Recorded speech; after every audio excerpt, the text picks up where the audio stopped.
दोस्तों नमस्कार। एक बार फिर से स्वागत है आपका हमारे यूट्यूब चैनल शिखर स्टडी पॉइंट पर। दोस्तों उत्तराखंड पुलिस भर्ती 2021 के लिए हमारी टेस्ट सीरीज दोस्तों हर रोज़ वीडियो आती है। इसमें दोस्तों आज तक 10 क्वेश्चन मैं आपको देता था। आज ये हिंदी का है दोस्तों। इसमें हिंदी के लिए 15 प्रश्न हैं, बाकी कुछ एक्स्ट्रा फैक्ट मिला के आपके 20 से 25 क्वेश्चन ये बन जाएंगे। तो चलिए दोस्तों इंपॉर्टेंट क्वेश्चन शुरू करते हैं। हिंदी दोस्तों आपके लिए, हिंदी को आप मिस मत करना। हिंदी आपको नंबर दिला सकती है। अगर आप हिंदी में अच्छा स्कोर नहीं करेंगे तो फिर आपके लिए थोड़ी मुश्किल हो सकती है।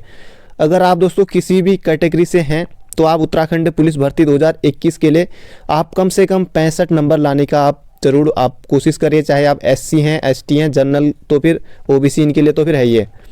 तो सभी लोग लगभग 65 से आप जितना ऊपर ला सकें वो आपकी मर्जी है। लगभग आप 65, 60 प्लस इतना करने की कोशिश करें। तो इतना आपका होना ही चाहिए दोस्तों। बाकी 60 नंबर में भी SC कैटेगरी में इनमें हो सकता है चयन। तो चलिए दोस्तों आज के इंपॉर्टेंट क्वेश्चन शुरू करते हैं। तो ये 15 क्वेश्चन है दोस्तों। कल 170 तक हुआ था और 171 से आज हम शुरू करेंगे। तो इम्पोर्टेंट क्वेश्चन है। आज हमारा पहला प्रश्न ये है, तो निम्नलिखित में से कौन सा कामदेव का पर्यायवाची शब्द नहीं है। तो पर्यायवाची से दोस्तों एक क्वेश्चन आपका पक्का आएगा। ये अब कुछ भी पूछ सकता है, बहुत से पर्यायवाची हैं। कुछ पर्यायवाची जो इम्पोर्टेंट है दोस्तों मैं आपको एक या दो वीडियो में आपको जब डिटेल में बहुत जल्दी वीडियो दे दूंगा पर्यायवाची संबंधित। तो निम्नलिखित में से कौन सा कामदेव का पर्यायवाची नहीं है। मनोज, अनंग, मनमथ या फिर निलय। तो मनोज भी कामदेव का पर्यायवाची है, अनंग भी कामदेव का ही पर्यायवाची है, मनमथ भी कामदेव का ही पर्यायवाची है। तो इसमें से निलय जो है, निलय ये कामदेव का पर्यायवाची नहीं है। निलय ये होता है घर का, गृह, घर, ये इसका होता है निलय। आलय ये होता है घर का। तो ये आपको याद रखना है। बाकी कामदेव दोस्तों बहुत इंपॉर्टेंट हो जाता है। कामदेव, अनंग, मनमथ, पुष्पधनवा, मनोज और भी बहुत सारे पर्यायवाची हैं। तो बढ़ते हैं अगले प्रश्न की तरफ। अगला प्रश्न है दोस्तों, आप 15 में से आप कितना स्कोर कर पाते हैं, आप कमेंट में ज़रूर बताइए। तो अगला क्वेश्चन है हमारा, और बाकी दोस्तों मैं आपके लिए वन लाइनर के रूप में भी क्वेश्चन लेके आने वाला हूँ और पूरे डिटेल में भी, तो बहुत ज़्यादा आपको देने वाला हूँ। तो आप लोग बने रहिए। तो निम्नलिखित में से कौन सा पुल्लिंग शब्द है। अब आपको इसमें से पुल्लिंग बताना है। तो इस तरह के क्वेश्चन भी एक पूछा जा सकता है एग्जाम में। ये दोस्तों जो सारे प्रश्न हैं, जो आज के 15 प्रश्न मैंने लिए हैं, ये अभी जो यूपी पुलिस का एग्ज़ाम हुआ था, यूपी पुलिस जो जेल वार्डन और जो यूपी पुलिस का एग्ज़ाम हुआ था जनवरी में ही, इसी माह में ही, तो उसके प्रश्न दोस्तों इसमें हैं। तो निम्नलिखित में से कौन सा पुल्लिंग शब्द है। गिलहरी, कोयल, कोयल, और दोस्तों 2 बार कोयल हो गया है। एक कोयल की जगह एक और आप ले सकते हैं, मक्खी को ले सकते हैं आप। ये ऑप्शन मैंने हटा दिया, तो एक ऑप्शन आप सी को आप मक्खी मान लीजिए। गिलहरी, कोयल, मक्खी और खटमल। तो इनमें से आपको पुल्लिंग बताना है। तो दोस्तों गिलहरी हमारी स्त्रीलिंग है, कोयल भी स्त्रीलिंग है। अगर कोयल की जगह दोस्तों पक्षी आए तो पक्षी क्या होगा, पक्षी उड़ रहा है या उड़ रही है, तो पक्षी उड़ रहा है, तो पक्षी भी हमारा क्या हो जाएगा, पुल्लिंग हो जाएगा। मक्खी भिनभिना रही है, तो मक्खी भी हमारी स्त्रीलिंग है। बाकी ऑप्शन नंबर डी जो बचा खटमल, तो खटमल है पुल्लिंग। अब दोस्तों लिंग से भी आप जरूर याद कर लें। जैसे दही है, पर दही खट्टा है या दही खट्टी है, तो दही खट्टा है, तो दही हमारा क्या हो जाएगा दोस्तों, पुल्लिंग हो जाएगा। बाकी दोस्तों दूध और भी जो बहुत सी चीज़ें हैं, जब डिटेल में वीडियो लाऊंगा तब बता दूंगा। बाकी जैसे नदियाँ दोस्तों, बाकी नदियाँ जैसे जो हैं वो स्त्रीलिंग होती है। एक ब्रह्मपुत्र नदी है, वो अपवाद है, उसको पुल्लिंग की श्रेणी में रखा जाता है, ब्रह्मपुत्र नदी को। तो बढ़ते हैं अगले क्वेश्चन की तरफ। अगला क्वेश्चन दोस्तों वाक्य शुद्धि से संबंधित है। सब एग्जाम में पूछे गए प्रश्न हैं। तो आप देखिए कि अगर आप एग्जाम में होते तो आप कितना स्कोर कर पाते। 173वां प्रश्न है, निम्नलिखित में से सही वाक्य की पहचान कीजिए। इसमें से सही वाक्य चुनना है। अब इसमें दोस्तों वाक्य में ऐसा है, आपको पहचानने की समझ होनी चाहिए वाक्य में। बाकी आप प्रैक्टिस कर सकते हैं वाक्य पहचानने के लिए, समझ के आधार पर बनते हैं। आयोग प्रश्न कुछ भी बना सकता है वाक्य से संबंधित। आपके अंदर पहचानने की मतलब कि आपने तैयारी की होनी चाहिए। तो दुश्मन ने गोले और तोपों से आक्रमण किया, दुश्मन ने गोले और तोपों से आक्रमण किया, ऑप्शन ए में है। दुश्मन ने गोलों और तोपों से आक्रमण किया, दुश्मन ने गोला और तोप से आक्रमण किया, या दुश्मन ने गोले और तोपे से आक्रमण किया। तो दोस्तों ऑप्शन डी है, जैसे दुश्मन ने गोले और तोपे से, तो ये तो हमारा गलत हो गया। दुश्मन ने गोला और तोप से, तो गोला और तोप से ये भी नहीं। दुश्मन ने गोले, तो गोले भी नहीं दोस्तों, ये गोले हो गया यहाँ पर, गोले और तोपों से, तो ये भी गलत हो गया। तो ऑप्शन बी बचा हमारा, वो बिल्कुल सही है। दुश्मन ने गोलों और तोपों से आक्रमण किया। तो आप लोगों के लिए थोड़ी पहचानने में दिक्कत होगी, जिन्होंने पढ़ा है उनका सही भी हो गया होगा। तो दुश्मन ने गोलों और तोपों से आक्रमण किया, तो ऑप्शन बी हमारा बिल्कुल सही है। तो बढ़ते हैं अगले क्वेश्चन की तरफ। अगला क्वेश्चन है जिसके द्वारा कर्ता, 174 प्रश्न है, जिसके द्वारा कर्ता कोई काम करता है, इंपॉर्टेंट है, जिसके द्वारा कर्ता कोई काम करता है उसे कहते हैं कर्म, करण, संप्रदान, अपादान। तो अपादान, जिसके द्वारा कर्ता कोई काम करता है, तो उसे कर्ता कोई काम कर रहा है तो कर्म ही कहेंगे, ना कि करण, संप्रदान। जैसे अपादान से, संप्रदान के को लिए, करण से, कर्ता ने कर्म को करण से, तो ये हो जाएगा कर्म। तो ऑप्शन नंबर ए हमारा बिल्कुल सही हो जाएगा, जिसके द्वारा कर्ता कोई काम करता है उसे कर्म कहते हैं। तो सभी क्वेश्चन दोस्तों यूपी पुलिस के एग्जाम में पूछे गए थे, मेरे को लगा कि इम्पोर्टेंट हो सकते हैं, तो आप के लिए किस तरह के प्रश्न एग्जाम में बन सकते हैं।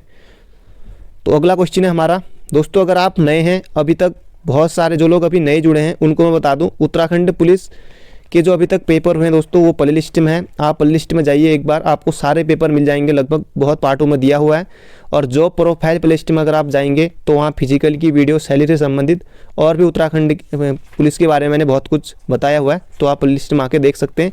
बाकी पुराने पेपरों को आप स्पीड बढ़ाकर, जो 3 डॉट होते हैं यहाँ से स्पीड बढ़ाकर आप दोस्तों उनको 1.5 में, 175 में आप देख सकते हैं, ताकि क्योंकि आपको जो लोग नए जुड़े हैं उनके लिए अभी उन्होंने ज़्यादा पढ़ा नहीं होगा, तो आप देख सकते हैं। तो अगला क्वेश्चन है माँ की बहन। दोस्तों ये गाली नहीं है, एक वो है, माँ की बहन शब्द को बताने वाला एक सार्थक शब्द कौन सा है? तो ये आपको बताना है, ये एग्जाम में पूछा गया था। चाची, मौसी, दादी या फिर नानी। तो माँ की बहन कौन होती है? तो माँ की बहन होती है मौसी। तो ये ऑप्शन सी, बी बिल्कुल सही है। तो बिल्कुल आसान है आपके लिए।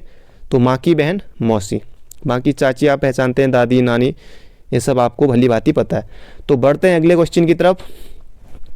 अगला क्वेश्चन है बहुत बड़ा चढ़ाकर कही गई उक्ति। दोस्तों ये बहुत इंपॉर्टेंट है, एग्जाम में बहुत पूछा जाता है। बहुत बड़ा चढ़ाकर कही गई उक्ति के लिए सार्थक शब्द चुनिए, या बहुत बड़ा चढ़ाकर कही गई उक्ति बहुत के लिए वाक्यांश के लिए एक शब्द चुनिए। तो इस तरह से एग्जाम में बन सकता है भूमिका, प्रष्टव्य, अवैतनिक या फिर अतिशयोक्ति। तो दोस्तों बहुत चढ़ाकर, ये भी आपके लिए आसान होगा कि बहुत बड़ा चढ़ाकर कह रहा है, कि जब हम कहीं कहते हैं तो अतिशयोक्ति, बहुत बड़ा चढ़ाकर। तो ऑप्शन डी हमारा बिल्कुल सही हो जाएगा। जो बाकी ऑप्शन सी है अवैतनिक, अवैतनिक मतलब कि जो वेतन ना लेता हो तो उसे कहेंगे अवैतनिक। तो बढ़ते हैं दोस्तों अगले क्वेश्चन की तरफ। अभी तक आपके सारे क्वेश्चन सही हुए होंगे। तो ये प्रश्न भी दोस्तों काफ़ी इंपॉर्टेंट है, एग्जाम में पूछा गया था। भारतीय संविधान के अनुच्छेद 210 में, दोस्तों भाषा जो है ये राजभाषा से संबंधित प्रश्न है। भारतीय संविधान के अनुच्छेद 210 में निर्देशित है संसद में प्रयुक्त होने वाली भाषा या फिर विधानमंडल में प्रयुक्त होने वाली भाषा। ऑप्शन सी है राज्य की भाषा, ऑप्शन डी है संघ की राजभाषा। दोस्तों आप मान लीजिए कि ये आपका क्वेश्चन एग्जाम में आया हुआ है, पेपर हॉल, एग्जाम हॉल में आप बैठे हैं, तब आप इसमें क्या करेंगे? तो भारतीय संविधान के अनुच्छेद 210 में निर्देशित है कि विधानमंडल में प्रयुक्त होने वाली भाषा। तो ऑप्शन बी हमारा बिल्कुल सही है। दोस्तों जो भाषा है हमारे संविधान में, जो भाग 17 है, भाग 17 में, और अनुसूची है, अनुसूची 8वीं, भाग है 17, ये आपको याद रखना है। इसमें दोस्तों अनुच्छेद 343 से, ये भी कई बार एग्जाम पूछा गया, 343 से 351 तक राजभाषा के बारे में बताया गया है। तो 22 भाषाएं हैं, उनमें से भी आपको 22 भाषाएं याद होनी चाहिए। अगर सभी क्रम वाइज याद करने की कोई ज़रूरत नहीं है, बाकी आपको सिर्फ ऊपर से नज़र मारनी है कि कौन सी नहीं है, एग्ज़ाम में पूछा जाता है। पहले तक कई बार एग्ज़ाम क्वेश्चन बना है कि उसमें दे देगा नेपाली, राजस्थानी, मणिपुरी, कोंकणी। तो कई लोगों को पता नहीं, नेपाली भी हो को नेपाली नहीं है इस तरह से बनता है, तो नेपाली नहीं है करके मतलब कि उसको सही कर देते हैं, पर नेपाली भी उसमें वर्णित है, बाकी राजस्थानी उसमें नहीं है। तो ये एग्ज़ाम में, वीडियो के एग्ज़ाम में बना था उत्तराखंड के पहले एग्ज़ाम में प्रश्न, तो इस तरह से भी एग्ज़ाम में क्वेश्चन बनते हैं। तो बाकी 14 सितंबर को हिंदी दिवस मनाया जाता है, बाकी विश्व हिंदी दिवस 10 सितंबर को, तो ये भी एग्ज़ाम में पूछा गया था। तो बढ़ते हैं अगले क्वेश्चन की तरफ। बाकी दोस्तों कल को आपके लिए जीके के क्वेश्चन आएंगे, वो भी इम्पोर्टेंट एग्ज़ाम की दृष्टि से। आज हिंदी है, फिर परसों को फिर उत्तराखंड। अब सबसे ज़्यादा दोस्तों आपको हिंदी या उत्तराखंड या जीके पढ़ने में अच्छा, वैसे ज़्यादा बहुत लोगों को उत्तराखंड लगता होगा, किसी को हिंदी में अच्छा लगता होगा, ज़्यादातर उत्तराखंड। अगर आप थोड़ा बहुत आपने दोस्तों, अगर आप और एग्ज़ाम की तैयारी करते थे जैसे आर्मी या SSC GD, तो थोड़ा जीके आपने पढ़ाई होगा, तो आपको बहुत हेल्प मिलेगी एग्ज़ाम में, उत्तराखंड पुलिस के एग्ज़ाम में जब आप पेपर देने जाएंगे। तो अगला क्वेश्चन है, सन 1968 में किस साहित्यकार को ज्ञानपीठ पुरस्कार मिला? तो ये प्रश्न मैंने पहले ही बताया था आपको, और यूपी पुलिस के एग्ज़ाम में भी ये पूछ लिया गया, कि मैंने कहा था कि हर जगह ये पूछा जाता है। तो सन 1968 में किस साहित्यकार को ज्ञानपीठ पुरस्कार मिला? तो 1968 आपने बिल्कुल याद कर लिया होगा, सुमित्रा नंदन पंत को। सुमित्रा नंदन पंत को 1968 में ज्ञानपीठ पुरस्कार मिला था चिदम्बरा के लिए, ये आपको याद रखना है, चिदम्बरा के लिए मिला था सुमित्रा नंदन पंत को। रामधारी सिंह दिनकर, तो दिनकर उपनाम से किसे जाना जाता है? रामधारी, इस तरह से भी एग्जाम में दोस्तों प्रश्न बनते हैं। तो रामधारी सिंह दिनकर का उपनाम है सूर्यकांत त्रिपाठी निराला, तो निराला इनका उपनाम है, ये भी एग्जाम में पूछा गया था, निराला किसका उपनाम है करके। और इनकी दोस्तों फॉरेस्ट गार्ड के एग्जाम में पत्रिका पूछी गई थी मतवाला, तो वो आपको याद रखनी है, मतवाला, सूर्यकांत त्रिपाठी निराला। और अज्ञेय दोस्तों, अज्ञेय तो इनका उपनाम है, अज्ञेय इनका पूरा नाम है, या पूरा नाम या उपनाम? उपनाम हो जाएगा इनका अज्ञेय, और पूरा नाम हो जाएगा सच्चिदानंद हीरानंद वात्सायन अज्ञेय। तो ये एग्जाम में पूछा जाता है, तो आप बिल्कुल इसको याद करेंगे। तो बढ़ते हैं अगले क्वेश्चन की तरफ। अगला क्वेश्चन है, काफ़ी इंपॉर्टेंट प्रश्न है दोस्तों। अब बहुत लोगों का ये गलत हो सकता है, और एग्जाम में भी चांस बनते हैं, क्योंकि लगभग 50-60-70 हज़ार लोग एग्जाम देंगे। तो एक एक नंबर दोस्तों, अगर आपका एक सही होता है तो आप 1000 लोगों में ऊपर चले जाएंगे, अगर एक नंबर आपका गलत होता है तो 1000 लोगों में आप नीचे भी चले जाएंगे। तो एक एक नंबर से ऊपर उठेंगे और एक एक नंबर से नीचे भी गिरते हैं दोस्तों। कई लड़के होते हैं कि 0.225 नंबर से भी कई बार उनका रह जाता है। तो केंद्रीय हिंदी निदेशालय की स्थापना कब हुई? 1973 में, 1975 में, 1960 में या 1957 में? तो ये सभी ऐसे ऑप्शन लग रहे हैं दोस्तों, किसी में भी लग रहा है कि ये ऑप्शन नंबर बी कर दो, 1975 में जो हुआ होगा, या 1957 में जो हुआ होगा, या 60 में, या फिर 73 में जो। तो इसका सही उत्तर है दोस्तों ऑप्शन नंबर सी, केंद्रीय हिंदी निदेशालय की स्थापना हुई थी 1960 में। और दोस्तों जो अभी आबकारी का एग्जाम हुआ था उसमें पूछा गया था, ये तो केंद्रीय हिंदी निदेशालय, इसकी स्थापना कब हुई थी? तो 1960 में हुई थी। उसमें पूछा गया था कि विविध भारती प्रसारण सेवा, विविध भारती प्रसारण सेवा। अगर दोस्तों आपने आबकारी का पेपर नहीं दिखा है तो आप लिस्ट में जाके देख सकते हैं, क्योंकि उसमें 100 क्वेश्चन, बाकी 20 मिनट की वीडियो है, आप जल्दी से उसे देख सकते हैं। तो ये आपको याद रखना है। और एक उत्तराखंड हाईकोर्ट कलर का एग्जाम आता है, उसमें पूछा गया था कि राजभाषा अधिनियम कब अस्तित्व में आया? राजभाषा अधिनियम कब अस्तित्व में आया? तो वो आया था 1963 में, 1965 से लागू हुआ था, और 1967 में उसमें संशोधन हुआ था। और 1967 में ही आपको याद रखना कि जो सिंधी है, सिंधी भाषा को 21वें संविधान संशोधन 1967 द्वारा सिंधी भाषा को जोड़ा गया था। बाकी डिटेल में वीडियो इनके बारे में लेके आऊँगा। तो बढ़ते हैं अगले क्वेश्चन की तरफ। अगला क्वेश्चन है, तुलसीदास शब्द का समास विग्रह करने पर कारक की कौन सी विभक्ति है? बाकी दोस्तों जो नया सलब है और के लिए, जैसे उत्तराखंड पुलिस के एग्जाम में समास से प्रश्न तो बनेंगे बिल्कुल है। बाकी एसआई की तैयारी करें तो 5 क्वेश्चन आपके समास से, या 3-4 क्वेश्चन तो आप मान के चलिए, क्योंकि 100 क्वेश्चन उन्होंने पूछने हैं, क्योंकि 100 की पूरी हिंदी आनी है। तो लगभग जैसे वाक्य शुद्धि है वो भी 5-5 मिलेंगे, तत्सम तद्भव हैं वो भी 5-5 मिलते हैं उसमें, और बाकी विलोम शब्द हैं वो भी 5-5। तो उसमें जो पिछली बार का पेपर हुआ था वो सभी प्ले लिस्ट में अपलोड है, आप देख सकते हैं। तो तुलसीदास शब्द का समास विग्रह करने पर कारक की कौन सी विभक्ति मिलती है? तो सबसे पहले दोस्तों तुलसीदास में कौन सा समास होगा? तो तुलसीदास में होगा दोस्तों तत्पुरुष समास। तत्पुरुष, तुलसी का समास होगा या तुलसी मैं समास होगा या तुलसी का दास या तुलसी मैं दास या फिर तुलसी पर, तुलसी द्वारा कृत, तुलसीदास में तुलसी द्वारा, तो ये समास होगा दोस्तों तुलसीदास में तुलसी द्वारा कृत, तुलसी कृत, तुलसीदास में दोस्तों ये होगा तुलसीदास द्वारा विभक्ति होगी, तो इसमें तत्पुरुष समास है। तो बढ़ते हैं अगले क्वेश्चन की तरफ। अगला क्वेश्चन है, यहाँ पढ़ा नहीं जाता वाक्य में कौन सा वाच्य प्रयुक्त हुआ है। तो ये भी दोस्तों एग्जाम में क्वेश्चन पूछा गया था, यहाँ पढ़ा नहीं जाता वाक्य में कौन सा वाच्य प्रयुक्त हुआ है। कर्मवाच्य, भाववाच्य, कृतवाच्य या फिर अवधिवाचक। अवधिवाचक कोई समय की बात तो इसमें हो नहीं रही दोस्तों, कृतवाच्य की भी बात नहीं हो रही, कोई कर्म की भी बात नहीं हो रही, और इसमें हो जाएगा भाववाच्य। यहाँ पढ़ा नहीं जाता, इसमें नकारात्मकता होती है भाववाच्य में, तो ये आपको ध्यान रखना है। जैसे होता है कि मुझसे चला नहीं जाता, मुझसे चला नहीं जाता, तो इसमें भी भाववाच्य है, तो ये आपको याद रखना है, बाकी डिटेल में पढ़ेंगे। बढ़ते हैं अगले क्वेश्चन की तरफ। अगला क्वेश्चन है, क्रिया का मूल रूप कहलाता है। तो क्रिया का मूल रूप कहलाता है, सीधे सीधे आपको याद रखना है धातु। क्रिया का मूल रूप धातु।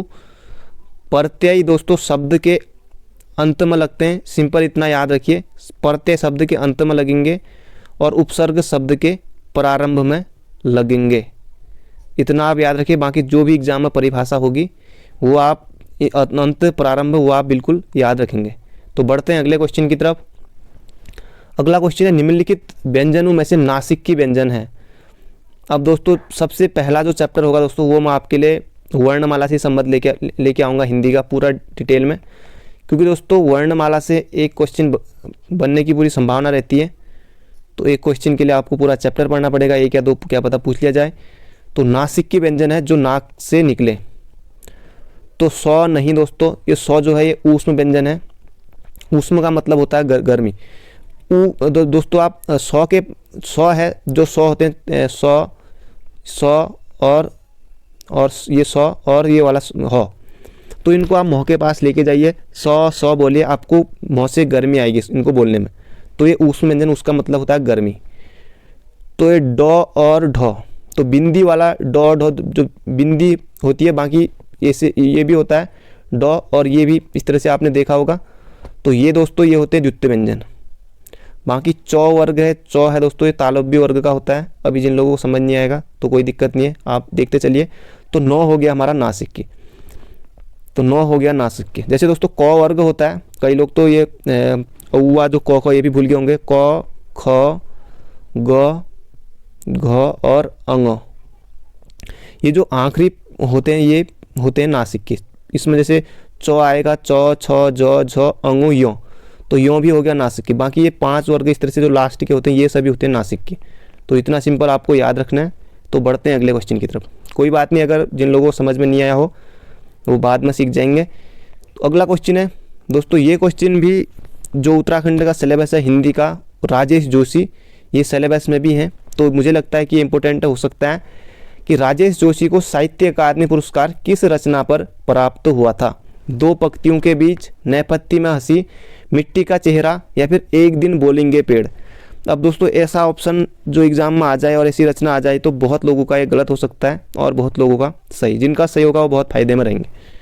तो राजेश जोशी को साहित्य अकादमी पुरस्कार किस रचना पर प्राप्त हुआ था, तो ये हुआ था 2 पंक्तियों के बीच, 2 पंक्तियों के बीच राजेश जोशी को। बाकी दोस्तों और जैसे जोशी आते हैं, इलाज चंद्र जोशी, उनका संबंध अल्मोड़ा से है, और मनोहर श्याम जोशी, उनसे काफ़ी प्रश्न बनते हैं एग्जाम में। बाकी राजेश जोशी कौन, शैलेश मटियानी, ये सब अल्मोड़ा से। बाकी राजेश जोशी दोस्तों ये मध्य प्रदेश से हैं, ये अल्मोड़ा से संबंधित नहीं है। तो बढ़ते हैं अगले क्वेश्चन की तरफ। अगला क्वेश्चन आज का हमारा आखिरी क्वेश्चन ये है दोस्तों मुहावरे से संबंधित।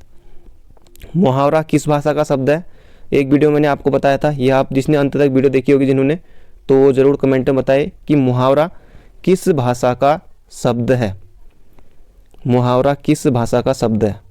और दोस्तों हिंदी है, जो हिंदी ये हमारी हिंदी है, हिंदी किस भाषा का शब्द है वो मैं आपको बता देता हूँ, आपको बताना कि मुहावरा किस भाषा का शब्द है। तो हिंदी है दोस्तों, हिंदी भाषा का, संस्कृत भाषा का, तुर्की भाषा का या फिर फारसी भाषा का। तो हिंदी है हमारा फारसी भाषा का शब्द है, ये आपको याद रखना है। आप कहेंगे कि अब हिंदी हमारा खुद का होना हिंदी भाषा का, तो ये बिल्कुल नहीं है, तो ये फारसी भाषा का शब्द है। तो मुहावरा आपको बताना किस भाषा का शब्द है। सांप छुचुंदर की गति होना मुहावरे का सही अर्थ है। सांप छुचुंदर की गति होना, या भाई सांप छछुंदर गति केरी, कुछ इस तरह से दूसरा ये क्वेश्चन बनता है। तो सांप छछुंदर की गति होना मुहावरे का सही अर्थ है। पछताना, असमंजस में पड़ना, घबरा जाना या होश उड़ जाना। तो इसका सही उत्तर है ऑप्शन नंबर बी, असमंजस में पड़ जाना। सांप छछुंदर की गति होना, असमंजस में पड़ जाना। और फॉरेस्ट गार्ड के एग्जाम में पूछा गया था कि रस्सी जल गई पर पल नहीं गया, तो इस तरह से एक मुहावरा पूछा गया था उसमें फॉरेस्ट गार्ड के एग्जाम में। तो एक आध क्वेश्चन दोस्तों 20 नंबर की अगर आती है तो पुलिस के अनुसार अगर पैटर्न रहता है तो 30 नंबर की हिंदी आपकी रहेगी, बाकी 20 नंबर तो हिंदी आपकी कहीं नहीं गई। तो ये थे दोस्तों आज के क्वेश्चन। आपके कितने सही हुए कमेंट में बाकी बताइए। बाकी अगर आप नए हैं तो आप पुराने वीडियो को स्पीड बढ़ाकर देख सकते हैं।